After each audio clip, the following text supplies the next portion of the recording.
Halo semuanya, Assalamualaikum warahmatullahi wabarakatuh. Waalaikumsalam Ya, warahmatullahi wabarakatuh. kembali lagi ke channel Aris Rinaldi dan Belayan Bendungan, Om Joko. Yes. Pada kesempatan kali ini hostnya saya Aris Rinaldi. Kali ini kita ngobrol santai ya Pak Joko ya. Oke, ngopi-ngopi. Ngopi ya, Ngopi degan. ngopi degan. Oke. Ngobrol mengenai bendungan. Oke. Tema kali ini cukup menarik ya. Mungkin teman-teman atau Bapak Ibu semua atau audiens dari channel YouTube kita ini sudah sering ya melihat saya sendiri atau Om Joko.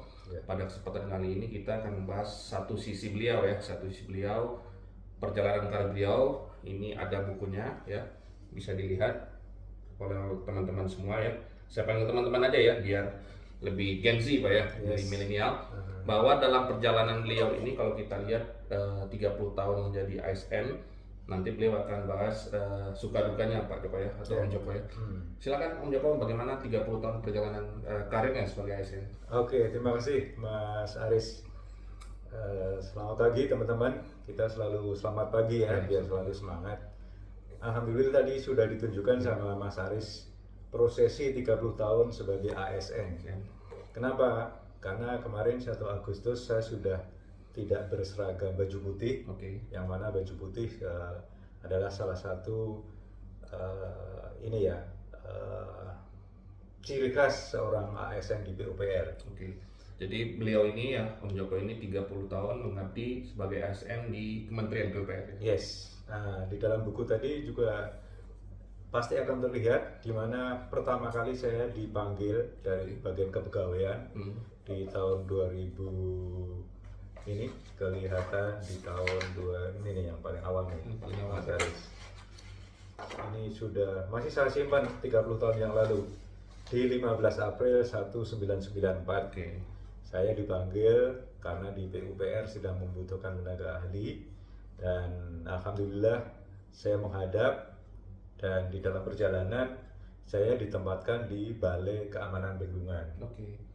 Di Balai Teknik Bendungan saat ini ya. Saat ini. Nah, waktu itu di Balai Keamanan Bendungan ini dalam rangka untuk membentuk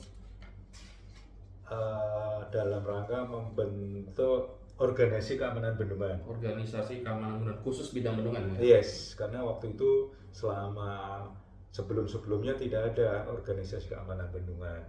Jadi dengan di Balai Keamanan Bendungan sedang mempersiapkan bagaimana sih organisasi keamanan bendungan. Sehingga dengan adanya tadi proyek keamanan bendungan yang waktu itu dibiayai oleh World Bank. Oh, berarti kurang lebih 30 tahun perjalanan karir di Balai Keamanan Bendungan juga baru berdiri ya? Iya. Oke. Betul. Jadi di awal dibentuk organisasi keamanan bendungan, dan yang paling sangat-sangat yang paling tinggi yaitu dibentuknya Komisi Keamanan Bendungan. Komisi Keamanan. Terus ada waktu itu di Balai Keamanan Bendungan. Nah, selama 7 tahun merumput di situ. Oke. Selepasnya Om Joko kira-kira masih di Balai Keamanan Bendungan atau pindah tempat? Nah, di awal pada saat saya sebagai ASN saya sudah mencanangkan saya pengen salah satunya nama saya itu tertulis di dalam agenda PUPR. Oke. Sudah saya declare di alam bawah sadar. Yang kedua, saya pengen jalan-jalan ke luar negeri ke 5 negara. Oh, kemana saja itu Om Joko selama perjalanan karir? Nanti saya ceritakan. Tapi yang di awal saya sudah mencanangkan. Terus yang ketiga, saya pengen bekerja tidak di luar Jawa, tapi di Jawa. Tapi maksudnya bekerja ditugaskan ya. Tapi kalau misalnya inspeksi atau cuma 2 hari 3 hari, saya pengen seluruh Indonesia. Oh, seluruh Indonesia. Nah, pada saat di Balai Keamanan Bendungan, saya belajar di dalam artian belajar di ruangan atau di kantor. Di sela-sela itu selama 1,5 tahun belajar di India. Oke. Di sana juga mempelajari masalah bendungan. Untuk mendapatkan gelar S2 ya? Ya, untuk mendapat gelar S2. Memang waktu itu kesempatan ke India sama ke Bandung, tapi saya pilih yang ke India. Biar jauh ya Om Joko ya? Ya biar berwawasan lah. Berjalannya waktu, setelah itu balik dari India, kok ada tugas ke Balai C3. C3 itu C3 itu Cidano, Ciujung, Cidurian. Waktu itu masih namanya proyek Induk Ciujung Sleman. Selama di C3 selama 3 tahun. Selama 3 tahun ngurusi masalah situ, dan waktu itu ada kegiatan desain bendungan Karian. desain bendungan. Nah, alhamdulillah selama 3 tahun saya di C3 salah satunya menangani desain bendungan Karian. Dan itu adalah bendungan pertama kali yang dibangun di Provinsi Banten. Bendungan pertama kali yang dibangun di Provinsi Banten. Yes. Nah, teman-teman, dan pada saat saya di C3 saya juga punya mimpi atau punya keinginan, kalau kita berada dalam suatu organisasi jangan lebih dari 4 atau 5 tahun. Harus pindah biar pengalaman baru. Dan alhamdulillah Mas Aris, di C3 kurang lebih 3,5 tahun saya ditarik ke Jakarta. Ditarik ke Jakarta sebagai kepala seksi. Kepala seksinya mengenai bendungan juga. Waktu itu kepala seksi masalah bendungan di wilayah barat, baru kurang lebih 6 bulan dipindah ke wilayah timur. Jadi masalah bendungan seluruh Indonesia. Kurang lebih setahun ya Om Joko ya?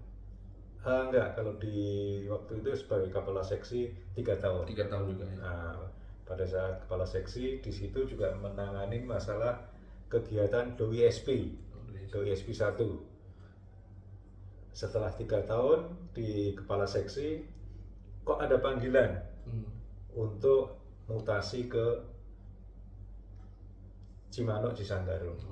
Nah, di Cimanuk Cisanggarung waktu itu sedang dibangun bendungan Jati Gede. Tapi memang tidak incas langsung masalah bendungan Jati Gede, karena saya di kepala bidang di bagian irigasi. Tapi kalau cerita masalah bendungan masih berkaitan. Sudah berkaitan, masih berkaitan. Salah satu fungsi bendungan itu untuk mengairi irigasi ya Pak Joko? Ya, betul. Nah, waktu di Cimanuk Cisanggarung justru ini lebih lebih agak spesifik. Saya berpikiran saya di Cimanuk jangan lebih dari 2 tahun. Perjalanannya waktu cuma 18 bulan saya sudah ditarik ke Jakarta. Kurang dari 2 tahun Pak Joko ya? Kurang 2 tahun. Kurang 6 bulan ya? Nah, karena waktu di Cimanuk Cisanggarung saya punya konsep 3-in-1. Tahu maksudnya 3-in-1? Belum Pak. Nah, 3-in-1 itu 3 hari di Cimanuk, 1 hari di Jakarta, yang lain ikut rapat di Jakarta. Iya. Jadi alasan tertentu ya? Alasan tertentu, dan saya selalu mewakili kalau ada rapat. Masalah rapat irigasi udah saya mewakili. Kalau teman-teman yang di Cimanuk tidak siap, saya akan mewakili. Nggak taunya, atau mungkin juga atasan kita mengetahui kok ini Pak Joko sering di Jakarta, dan saya juga bermimpi nggak usah berlama-lama. Alhamdulillah di tahun 2012 ada panggilan, saya dilantik sebagai Kasubdit OP Bendungan. Diamanahkan sebagai Kasubdit OP Bendungan. Diamanahkan Kasubdit OP Bendungan yang waktu itu juga baru melakukan kegiatan DOI-SP.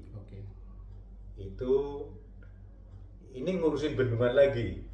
Kalau di awal-awal tadi waktu di Balai Teknik Bendungan atau di Balai Bendungan, mulai dari perencanaan juga, mulai dari pelaksanaan, OP-nya. Pada satu Kasubdit ini juga khusus bendungan-bendungan existing. Khusus bendungan existing.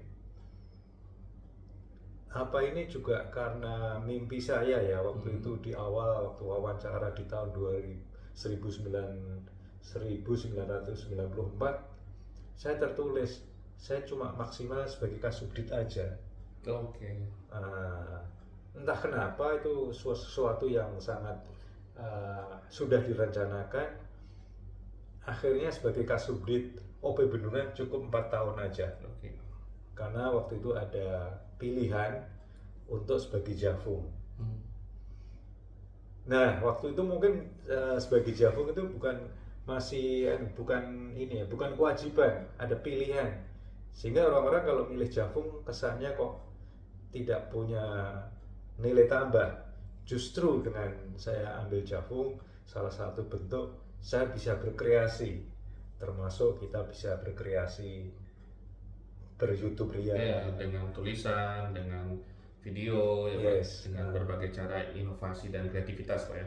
Ya, Ya, betul sekali. Waktu saya ambil Jafung, akhirnya saya banyak sekali kegiatan-kegiatan yang kaitannya mengajar, menulis buku, membuat konten, paper Pak ya, paper, jurnal ya. jurnal, dan alhamdulillah pada saat membuat sesuatu, saya pengen sesuatu yang Nah, tadi waktu di Bendungan Karian pertama kali, berarti kan pertama kali dibangun bendungan di Banten. Terus waktu sebagai Kasubdit nulis buku, dan waktu itu ada kegiatan penggantian holokun valve. Itu juga masuk rekor Yang muri. di Jatiluhur Pak ya. Ya, di Jatiluhur. Dan itu masuk rekor muri. Terus pada saat bagi Jafung, kita podcast juga, itu juga bendungan terpanjang di Indonesia. Oh, Simantu Pak ya. Simantu. Nah, kemarin nulis bendungan Dry Dam juga adalah bendungan pertama di Indonesia. Sama pernah papernya dipresentasikan di Prancis Pak ya. Nah, waktu itu ini Mas Aris ini yang tukang kompornya.